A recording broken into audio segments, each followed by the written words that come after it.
Good evening. After facing days of criticism for avoiding media scrutiny, Boris Johnson, who's running against Jeremy Hunt to be the next Prime Minister and Tory leader, has spoken exclusively to the BBC. He says he would ensure a plan to deliver Brexit by the end of October, declaring the political landscape both in the UK and the EU has changed. But Mr Johnson admitted he would need EU cooperation to prevent both a hard border in Ireland and tariffs on British business if there were no deal with the EU. Asked about the widely reported incident in the early hours of Friday morning at the flat he shares with his partner, Boris Johnson said it was simply not fair to talk about his family and loved ones. He's been interviewed by our political editor, Laura Kunsberg. Downing Street is the threshold he really wants to cross. But Boris Johnson has been uncharacteristically shy about explaining why. But after years of building ambition, can he now explain to you what he would actually do as Prime Minister? Boris Johnson, what would you do on day one in Number 10 to make sure we leave the EU at Halloween? I would make sure that we have a plan that will convince our European friends and partners that we are absolutely serious about coming out. And the key things that you've got to do are to take the bits of the current withdrawal agreement, which is dead, take the bits that are serviceable, and get them done. The important thing is that there should be an agreement that the solution of the border questions, the Northern Irish border questions, all those issues need to be tackled on the other side of October the 31st during what's called the implementation period. But the implementation period, as it stands, is part of the withdrawal agreement. Of course. And you've said that you wouldn't sign up to the withdrawal agreement and it's dead. That's right. So those two things can't both be true. No, because you're going to need some kind of agreement, and that's certainly what I'm aiming for, in order, as you rightly say, Laura, to get an implementation period. And I think, actually, that politics has changed so much since March the 29th. And I think on both sides of the channel, there's a really different understanding of what is needed. Time and again, whether it is Jean-Claude Juncker, President Macron, any EU leader, they have been crystal clear. There is no kind of deal without the backstop, an insurance policy for Northern Ireland. So what evidence do you have you can get around that? Nobody wants a hard border in Northern Ireland.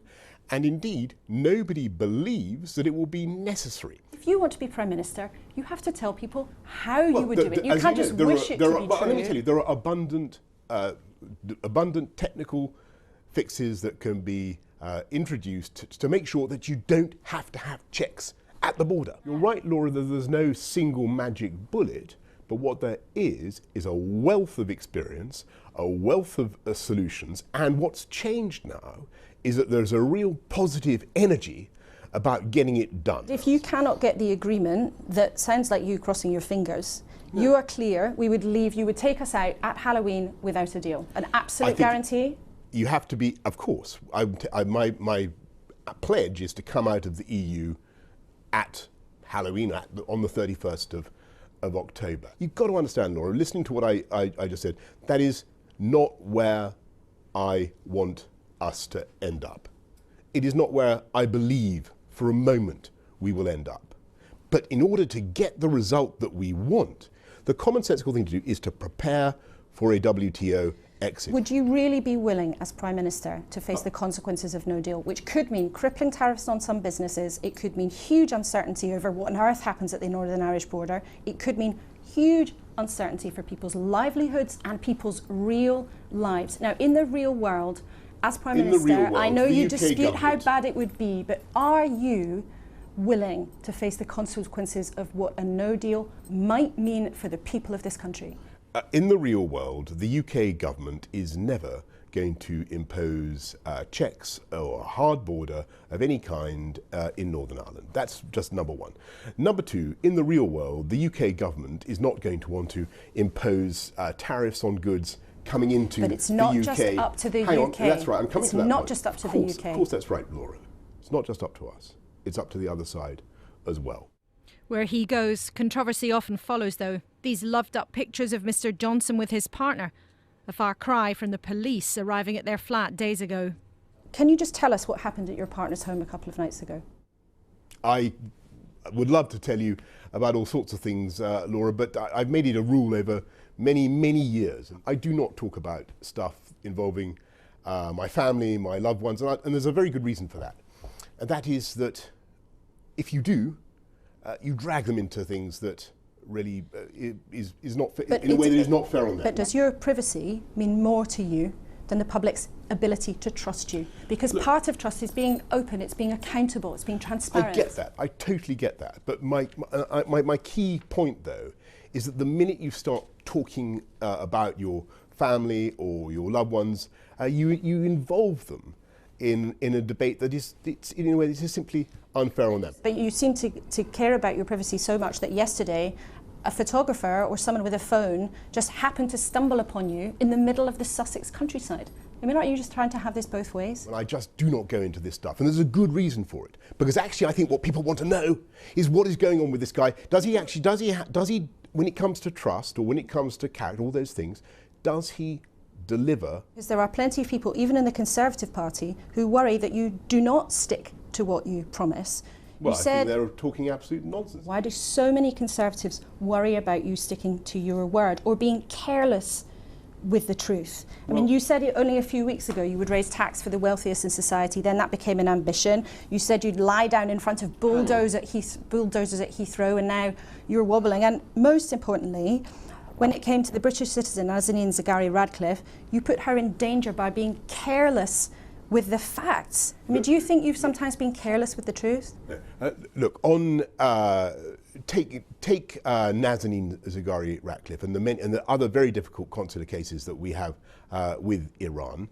I think, of course, people will want to point the finger of blame at me if they possibly can. But actually, all that does is serve to exculpate, to lift the blame off the people who are really responsible. People worry that you're just a bit scrappy with the truth, or you almost seem sometimes to enjoy offending people. I mean, do you think it would... Well, if you are Prime Minister, do you think it would be acceptable for a Prime Minister to say things like Muslim women in full veil look like bank robbers, or Commonwealth citizens are flag-waving pickaninnies? Yeah. Do you think if you move into number 10, will you change? What I pledged to you, and what I think the people of this country want to hear, is I will be a politician who sticks by what I believe in. And yes, occasionally I may say things, as I've said before, that cause offence, and I'm sorry for the offence, and I'm sorry for the offence I cause. But I will continue to speak my mind, because I think people deserve to hear what's going on in my head. But be in no doubt that at heart I am a centre-right, progressive, modern conservative. And I will govern from the centre-right, because that is, and from the centre, because that is where you win. That is where the broad mass of the people of this country are. Boris Johnson's chance at number 10 is real and close now, yet it may still slip from his grasp. Well, we can talk to Laura at Westminster now. Laura, you got this rare interview with Mr. Johnson. What did you take from it? Well, we learned quite a lot, I think, about what he would like to do about Brexit, but with the emphasis on the like. I mean, he was absolutely clear he's not going to try to resuscitate Theresa May's deal in any way, shape or form, but what he wants to do is use some of the elements, some of the discussions that have been had over the last 3 years in order to move his plans forward. So, for example, he would pass a law immediately, he says, to protect EU citizens living here in the UK. But the really controversial gamble he's putting forward is to say that he could do a new deal, a new trade deal, the bones of that, with EU leaders before the end of October, in just 3 months. And he says he would be able to do that before resolving the most controversial conundrum of all, how you fix the dilemma over the Irish border. Now, he clearly believes, in his view, he has the political skill to be able to pull that off. And that is there. He and his supporters would say that is a plan. But it is a plan that is full of ifs and buts, either heroic or foolhardy assumptions to imagine that EU leaders and Parliament would be ready to back his vision of that, and back it by Halloween on an extremely tight deadline, when political pressure is on, not just to get this done quickly, but to do it in a way that does not harm our relationships with the rest of the world or harm the livelihoods and lives of people living here in this country. And in terms of the last few days' controversies around his personal life, it's absolutely clear that even now he's seemingly on the threshold of number 10, Boris Johnson thinks that there are questions that he simply does not have to answer.